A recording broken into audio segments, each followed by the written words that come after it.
जय हिंद साथियों, स्वागत है आपका self study classes with Sumit Jain YouTube channel और सेल्फ स्टडी क्लासेस ऐप में।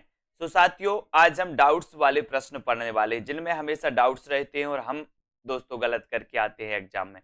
तो निरंतर इस सीरीज को जरूर देखें। इसके पहले एक वीडियो दोस्तों मैंने अपलोड किया है, ये दूसरा वीडियो है, ठीक है। और अभी तक आपने अगर सेल्फ स्टडी क्लासेस का ऐप डाउनलोड नहीं किया तो ऐप डाउनलोड जरूर कर लें।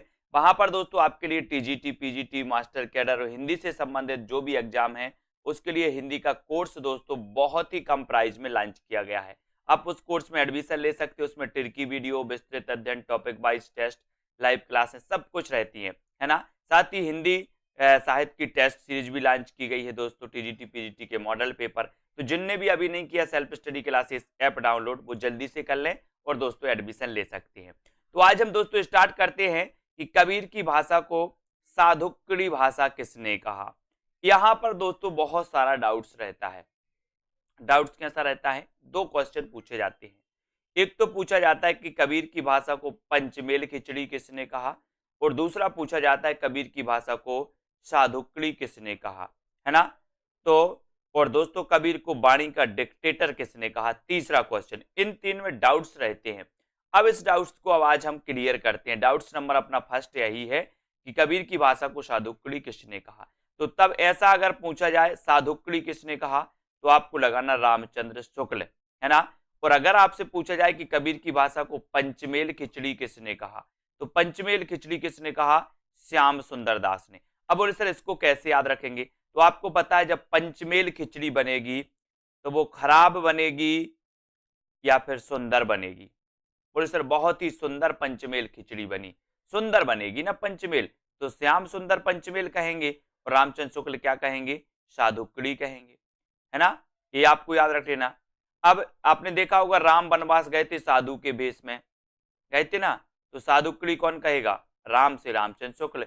पंचमेल खिचड़ी कौन कहेगा, श्याम सुंदर दास, है ना। वाणी का डिक्टेटर किसे कहा जाए, हजारी प्रसाद द्विवेदी, है ना। हजारी प्रसाद द्विवेदी ने वाणी का डिक्टेटर कहा। तो डाउट्स नंबर एक आपका यहां पर क्लियर होता है, ठीक है।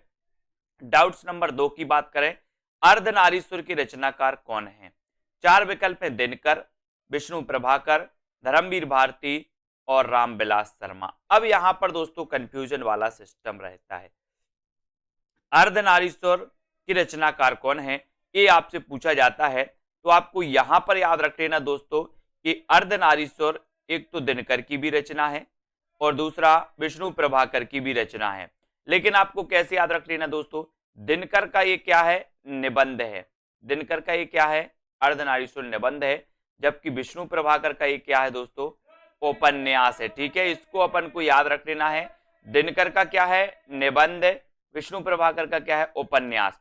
तो अर्धनारीश्वर दोस्तों इस प्रकार से अगर रचना पूछी जाएगी अर्धनारीश्वर की रचनाकार कौन है, तो ये दोनों नहीं दिया जाएगा, किसी में से दोनों में से एक दिया जाएगा, ठीक है।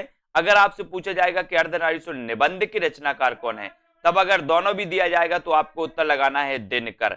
आपसे पूछा जाएगा अर्धनारीश्वर उपन्यास की रचनाकार कौन है, दोनों भी दिया जाएगा तो आपको क्या लगाना है दोस्तों, विष्णु प्रभाकर। तो विष्णु प्रभाकर का अर्धनारीश्वर क्या है, उपन्यास, और दिनकर जी का क्या है, निबंध, ठीक है। तो ये डाउट्स नंबर दो आपका क्या होता है, क्लियर होता है, ठीक है। अब दोस्तों यहां पर आते त्रिशंकु के रचनाकार कौन है। ये त्रिशंकु कई बार रचना पूछी गई दोस्तों। त्रिशंकु, त्रिशंकु के रचनाकार कौन माने जाते हैं, तो त्रिशंकु देखो तीनों की रचना है दोस्तों। अज्ञेय की भी रचना है, ब्रजमोहन सिंह की भी रचना है और मन्नू भंडारी की रचना भी त्रिशंकु है। अब आप लोग पढ़ते कि सर त्रिशंकु रचना आती है, कभी आप मन्नू भंडारी बता देते हो, कभी अज्ञेय बता देते हो, लेकिन आज का जो डाउट है वो आपका आज क्लियर होना चाहिए, है ना। अज्ञेय जी का त्रिशंकु क्या है, निबंध है। अज्ञेय जी का त्रिशंकु क्या है दोस्तों, निबंध है, ठीक है। ब्रजमोहन सिंह का त्रिशंकु क्या है, नाटक है, नाटक है, ठीक है। मन्नू भंडारी का त्रिशंकु क्या है, कथा संग्रह या कहानी संग्रह है, ठीक है। तो यहां पर आपको डाउट्स नहीं करना। आपसे अगर पूछा जाए कि त्रिशंकु कहानी संग्रह की लेखिका कौन है या लेखक कौन है, तो मन्नू भंडारी, ठीक है। अगर आपसे पूछा जाए त्रिशंकु नाटक किसका है, तो आप बताओगे ब्रजमोहन सिंह। त्रिशंकु दोस्तों निबंध किसका है, तो आप क्या बताओगे, अज्ञेय जी का। और नॉर्मल क्वेश्चन अगर पूछा जाए कि त्रिशंकु की रचनाकार कौन है, तो 3 में से विकल्प में एक आपके विकल्प में दिया जाएगा, या तो अज्ञेय होगा या ब्रजमोहन सिंह या मन्नू भंडारी। इन 3 में से एक आपके विकल्प में होगा, तीनों कभी नहीं होगा। ठीक है, तो त्रिशंकु निबंध किसका? अज्ञेय। त्रिशंकु नाटक ब्रजमोहन सिंह, है ना। त्रिशंकु दोस्तों कहानी संग्रह मन्नू भंडारी। ठीक है, तो डाउट्स नंबर दोस्तों अपना ये क्लियर होता है ना। सभी का डाउट्स इसी प्रकार से दोस्तों कई वीडियो आने वाले हैं डाउट्स वाले, जिनको अपन क्लियर करेंगे। अगला क्वेश्चन आपका बनता है कि हिंदी का ऐतिहासिक उपन्यासकार प्रथम है ना, प्रथम ऐतिहासिक उपन्यासकार कौन माना जाता है? प्रथम। ठीक है, तो प्रथम ऐतिहासिक उपन्यासकार कौन माने जाते हैं?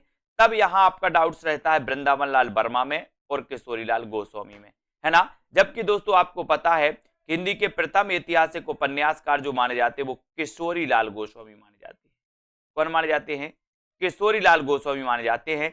जबकि अगला ही क्वेश्चन पूछा जाता है कि हिंदी में ऐतिहासिक कहानी परंपरा के जो जनक माने जाते हैं वो कौन माने जाते हैं? ऐतिहासिक कहानी के जनक कौन माने जाते हैं? वृंदावन लाल वर्मा। जबकि हिंदी के प्रथम ऐतिहासिक उपन्यासकार माने जाते हैं कौन?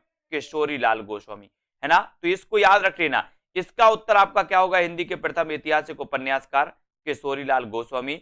जबकि हिंदी के प्रथम कहानी हिंदी की दोस्तों ऐतिहासिक कहानी के जो जनक माने जाते, ऐतिहासिक कहानी के जो जनक माने जाते वो वृंदावन लाल वर्मा। ठीक है, वृंदावन लाल वर्मा को ऐतिहासिक कहानियों की परंपरा का जनक माना जाता है। याद रख लेना, ऐतिहासिक कहानियों की परंपरा का जनक वृंदावन लाल वर्मा, ऐतिहासिक दोस्तों उपन्यास की परंपरा का जनक किशोरीलाल गोस्वामी, या हिंदी के प्रथम ऐतिहासिक उपन्यासकार जो माने जाते वो किशोरीलाल गोस्वामी। तो डाउट्स आपका यहां पर क्लियर होता है दोनों का। ठीक है, अब दोस्तों हम आगे बात करेंगे अगले प्रश्न पर। एक क्वेश्चन पूछा जाता है कठिन काव्य का प्रेत किसे कहा जाता है? कठिन काव्य का प्रेत किसे कहा जाता है? और दूसरा क्वेश्चन पूछा जाता है कठिन गद्य का प्रेत किसे कहा जाता है? दोनों में लोग कंफ्यूज होते हैं, कठिन काव्य का प्रेत और कठिन गद्य का प्रेत। तो यहां पर एक चीज आपको याद रखनी है कि दोस्तों काव्य अगर पूछा जाए तो काव्य का प्रेत आपका उत्तर होगा केशव दास, और अगर काव्य की जगह गद्य पूछा जाए तो गद्य में आपका उत्तर होगा अज्ञेय। कॉमन सेंस कैसे लगाओगे? बोले सर केशव दास ने काव्य ही लिखा है, केशव दास ने क्या काव्य रचना ही की है, तो कठिन काव्य का प्रेत केशव दास को ही कहा जाएगा। जबकि दोस्तों अज्ञेय ने आपने काव्य रचना भी की है ना, गद्य में भी इन्होंने दोस्तों रचनाएं की हैं। तो कठिन गद्य का प्रेत अज्ञेय, कठिन काव्य का प्रेत केशव दास। दो क्वेश्चन यहां पर डाउट्स वाले बनते हैं, और दोनों क्वेश्चन आते परीक्षा में हमेशा गलत होते हैं डाउट्स में। कठिन काव्य तो काव्य किसने लिखा? केशव दास ने, तो केशव दास, है ना। कठिन गद्य तो गद्य दोस्तों अज्ञेय, है ना। याद रख लेना, यहां से क्वेश्चन आते हैं।